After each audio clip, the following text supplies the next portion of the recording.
তো এখানে সার্কেলের 90 ডিগ্রি সোজা একটা আই দিয়ে দেব। এখান থেকে একটা সোজা টান দিয়ে এই পর্যন্ত নিয়ে আসব। তারপরে উপরে তো আমাদের মাত্রা দেয়াই থাকবে। এখন আমরা এটা বাংলা খাতার মধ্যে কিভাবে অ্যাপ্লাই করব। লাইনের একটু নিচ থেকে আমরা এই মধ্যখান পর্যন্ত একটা টান দিয়ে দেব, বাকি 90 ডিগ্রি অ্যাঙ্গেলে বাকিয়ে এই দুই মাথা বরাবর রাখবো। এখান থেকে একটা সোজা আই দিয়ে দিলে আমাদের একটা সুন্দর গ হয়ে যাচ্ছে। 6 নাম্বার প্র্যাকটিস হচ্ছে এই।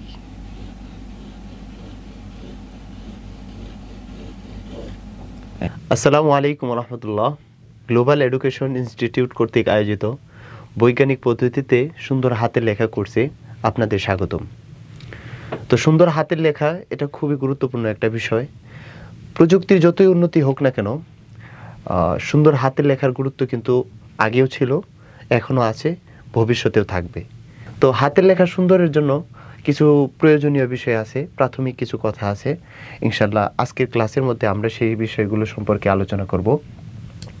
তো প্রাথমিক কাজের মধ্যে সর্বপ্রথম কাজটি হচ্ছে বসার পদ্ধতিটা আমাদের নির্ণয় করা। আমরা হাতের লেখার জন্য কিভাবে বসবো, হাতের লেখার পদ্ধতিটা কি, বসার পদ্ধতিটা কি হবে।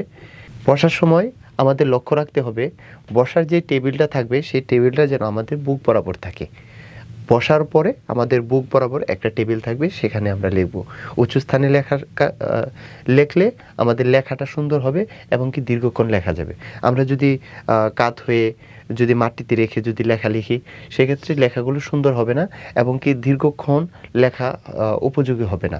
অল্প কিছুক্ষণ লেখার পর আপনার কোমরে ব্যথা হয়ে যাবে অথবা সুন্দরভাবে লিখতে পারবেন না। সেজন্য আমাদের প্রথমত যে বিষয়টা খেয়াল রাখতে হবে সেটা হচ্ছে বসার স্থানটা যেন একটু উঁচু হয়। 2 নম্বর বিষয় হচ্ছে আমাদের কলম ধরার পদ্ধতিটা সঠিকভাবে দিতে হবে। আমরা কলম কিভাবে ধরি? সাধারণত 3 আঙ্গুলে কলম ধরতে হয়, বৃদ্ধ আঙ্গুল, শাহাদাত আঙ্গুল আর এই মধ্যমা। এই 3 আঙ্গুলের মাধ্যমে আমরা কলমটাকে ক্যাচ করব। কলম ধরার সময় কলমের নিচের অংশে ধরার চেষ্টা করব। নিচের অংশে ধরলে কি ফায়দা? যদি নিচের দিকে আমরা কলমটা ধরি সেক্ষেত্রে লিখতে আমাদের জন্য সহজ হয় আর লেখাগুলো আমাদের কন্ট্রোলে থাকে, দীর্ঘক্ষণ লেখা যাবে, সুন্দর করে লেখা যাবে। আর যদি উপরে আমরা কলম ধরি সেক্ষেত্রে কলমটা আমাদের কন্ট্রোলে থাকে না, এটা আমাদের কন্ট্রোল থেকে বাহিরে চলে যায়। সেজন্য প্রথমত আমাদের কাজ হবে কলম ধরার সময় কলমের নিচের অংশে আমাদের ধরা। এটা হলো আমাদের 2 নাম্বার। 3 নাম্বার হচ্ছে বর্ণমালাগুলো আমাদের প্র্যাকটিস করা। বর্ণমালাগুলো কিভাবে আমরা প্র্যাকটিস করব? অক্ষরের যে শেপগুলো আছে, কোথা থেকে শুরু হচ্ছে, কোথা থেকে শেষ হচ্ছে, এই বিষয়গুলো আমাদের খেয়াল করা। এখন আমরা একটু লক্ষ্য করি, আমাদের যে একটা পদ্ধতি আছে সেই পদ্ধতিটা হচ্ছে আমরা মাত্র 11টি অক্ষর দিয়ে সুন্দর হাতের লেখা কমপ্লিট করে ফেলব। আপনি যদি দেখেন, আপনি যদি লক্ষ্য করেন, যদি একটা একটা করে অক্ষর যদি আপনি শিখতে চান তাহলে কিন্তু আপনার দীর্ঘ সময়ের প্রয়োজন। প্রত্যেকটা কনসেপ্ট নতুন করে মাথার ভিতরে আনতে হচ্ছে, তারপরে একটা অক্ষর শিখছেন, এইভাবে 5টা অক্ষর শিখলেন, এইভাবে যদি 10টা অক্ষর শিখেন, তারপরে যদি 30টা অক্ষর, 40টা, 50টা অক্ষর শিখেন, তাহলে বারবার নতুনত্ব আসার কারণে আমাদের লেখাগুলো কিন্তু ইজিভাবে লেখা যায় না। এই জন্য আমাদের একটা বৈজ্ঞানিক পদ্ধতি যে মেথডটা আমরা ইউজ করি সেটা হচ্ছে মাত্র 11টা অক্ষর যদি আপনি শিখতে পারেন তাহলে আপনার হাতের লেখা সুন্দর হয়ে যাবে। কিভাবে?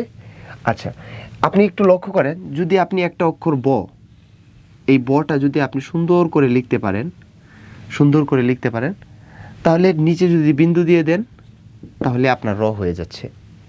আপনি যদি এই বিন্দু মুছে জাস্ট এই পাশে একটা 1 দিয়ে দেন তাহলে আপনার ক হয়ে যাচ্ছে। এখন আপনি যদি জাস্ট এই পাশে একটু মুছে দিয়ে উপরে যদি এরকম একটা উল্টা পেশের মতো দিয়ে দেন তাহলে কিন্তু একটা অক্ষর ধ হয়ে যাচ্ছে। তো এইভাবে আমরা ধ, ঝ, রি এবং কি চাইলে ঘও এটার মাধ্যমে আমরা লিখতে পারবো। তো একটা অক্ষর ব যদি আমরা সুন্দরভাবে লিখতে পারি তাহলে দেখা যাবে কি এই একটা অক্ষর দিয়ে আমরা টোটালি 7টা অক্ষর সুন্দরভাবে লিখতে পারবো। এভাবে মাত্র 11টা অক্ষর আমরা যদি সুন্দরভাবে লিখতে পারি তাহলে আমাদের লেখা সুন্দর। আমাদের লেখাগুলো আমরা 2টা পদ্ধতিতে শিখব, একটা হচ্ছে আই মেথড আর একটা হচ্ছে সার্কেল। তো সার্কেল এবং আই মেথড এই 2টা যদি আমরা ভালোভাবে প্র্যাকটিস করি সেক্ষেত্রে আমাদের লেখা শতভাগ সুন্দর হবে, এটা নিশ্চয়তা আমরা দিতে পারি। এই যে এইখানে একটা সার্কেল দেওয়া আছে, আমরা সার্কেল দিয়ে কিভাবে অক্ষরগুলো বানাবো একটু লক্ষ্য করুন। এখানে যে সার্কেলটা দেওয়া আছে এটা 360 ডিগ্রি। এই 360 ডিগ্রি মাঝে যদি আপনি কর্তন করে দেন, এই এখন এটা হচ্ছে 180 ডিগ্রি, এটাও 180 ডিগ্রি। আবার যদি আপনি এটাকে মাঝখানে কর্তন করে দেন, সেক্ষেত্রে প্রত্যেকটা এখানে প্রতিটি বর্গ 90 ডিগ্রি অ্যাঙ্গেলে হচ্ছে 90 ডিগ্রি। এখন আমরা তো শিখেছি আই মেথড এবং সার্কেলের মাধ্যমে আমাদের লেখাগুলো লিখব। তো এখানে সার্কেলের 90 ডিগ্রি সোজা একটা আই দিয়ে দেব, এই আই। তারপর এখান থেকে একটা সোজা টান দিয়ে এই পর্যন্ত নিয়ে আসব। তারপরে উপরে তো আমাদের মাত্রা দেয়াই থাকবে, এই দেখুন লক্ষ্য করুন। তো নিচের অংশটা কতটুকু বাঁকা হবে এই জিনিসটা আমরা এই সার্কেলের মাধ্যমে জানতে পারতেছি, যে এখানে 90 ডিগ্রি অ্যাঙ্গেলে নিচের অংশটা বাঁকা হবে। আর সোজা একটা টান আই দিয়ে বাকি অংশটা পূর্ণ করব, তারপর উপরে মাত্রা দিয়ে এখান থেকে একটা সোজা টান দিয়ে দিলেই আমাদের অক্ষর ব হয়ে যাচ্ছে। এখন আমরা এটা বাংলা খাতার মধ্যে কিভাবে অ্যাপ্লাই করব একটু দেখুন। এরকম বাংলা খাতার 2টা লাইন থাকে আমাদের। তো আমাদের লেখার সুবিধার্থে আমরা মধ্যখানে একটি লাইন মনে মনে ধরব, এরকম দেখুন। এখানে আমরা মধ্যবর্তী একটি লাইন আমরা লেখার সুবিধার্থে এখানে নিয়েছি। তো 1 নম্বর কাজ হবে আমাদের একটা মাত্রা দেয়া, এটা হবে প্রথম কাজ। দ্বিতীয়ত কাজ, লাইনের একটু নিচ থেকে আমরা এই মধ্যখান পর্যন্ত একটা টান দিয়ে দেব,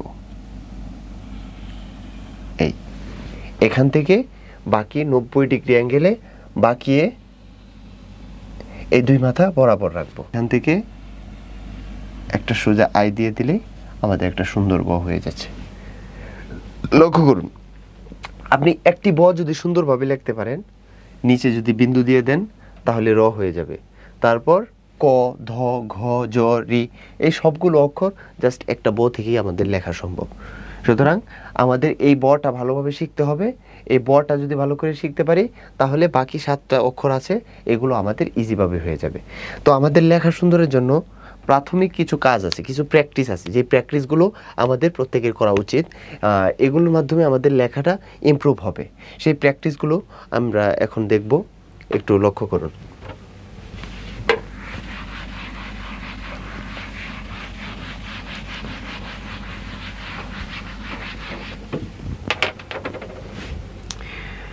লেখা সুন্দরের জন্য কিছু প্র্যাকটিস আছে, সেই প্র্যাকটিসগুলো হলো 1 নম্বরে আমাদের প্র্যাকটিস করতে হবে আই, এই আই। বাংলা বর্ণের প্রায় অধিকাংশ অক্ষরগুলোর মধ্যে এই আই থাকে। সুতরাং এই আইটা আপনি যত সুন্দর করে যত সোজা করে লিখতে পারবেন আপনার লেখা কিন্তু ততই আকর্ষণীয় হবে। এটা হচ্ছে আমাদের 1 নম্বর প্র্যাকটিস। 2 নম্বর প্র্যাকটিস হবে সার্কেল, এই সার্কেল।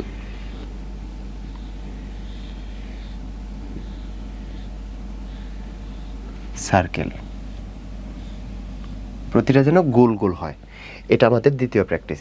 তৃতীয়ত যে প্র্যাকটিসটা করব সেটা হচ্ছে এই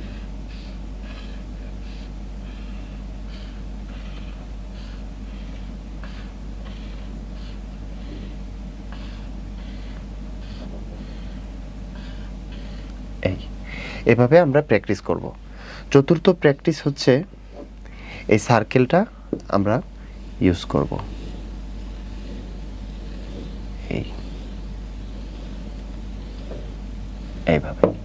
এইভাবে আমরা প্র্যাকটিস করব। তারপর পঞ্চম প্র্যাকটিস হচ্ছে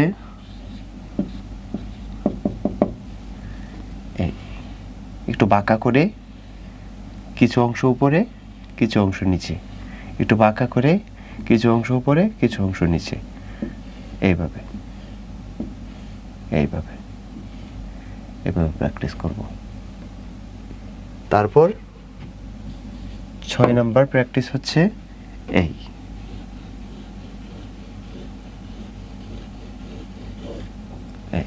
এই প্র্যাকটিস যত বেশি আমরা করব আমাদের লেখা কিন্তু ঠিক ততটাই সুন্দর হবে। আসলে সুন্দর হাতের লেখার গুরুত্ব, অসংখ্য গুরুত্ব আছে। আপনি একটু খেয়াল করে দেখুন, সুন্দর হাতের লেখার জন্য যদি 5 নাম্বার করে কম পান, তাহলে যদি আপনার 10টা সাবজেক্ট থাকে সেক্ষেত্রে আপনি 50 নাম্বার এমনিতেই কম পাচ্ছেন। তো এইভাবে আপনার জীবনে কত পরীক্ষা দিয়েছেন, এই সবগুলো পরীক্ষার মধ্যে যদি আপনি 5 নাম্বার করে যদি কম পান, তাহলে একটু একটু লক্ষ্য করে দেখবেন যে আপনি জীবনে কত নাম্বার কম পেলেন।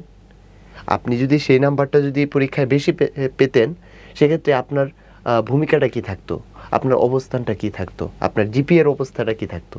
সুতরাং আমরা সবাই সুন্দর হাতের লেখার জন্য মেহনত করব, এবং আমরা কিন্তু চাইলেই হাতের লেখাটা সুন্দর করতে পারি। এইখানে কিছু বেসিক নিয়ম বলা হলো, এই বেসিক নিয়মগুলো যদি আমরা লক্ষ্য করে যদি প্রতিনিয়ত যদি প্র্যাকটিস করি এবং কি আমাদের এই চর্চাটা চালিয়ে যাই, সেক্ষেত্রে ইনশাল্লাহ আমাদের লেখা সুন্দর হয়ে যাবে। ধন্যবাদ, আমাদের সাথে থাকবেন। ইনশাল্লাহ দেখা হবে পরের ভিডিওতে।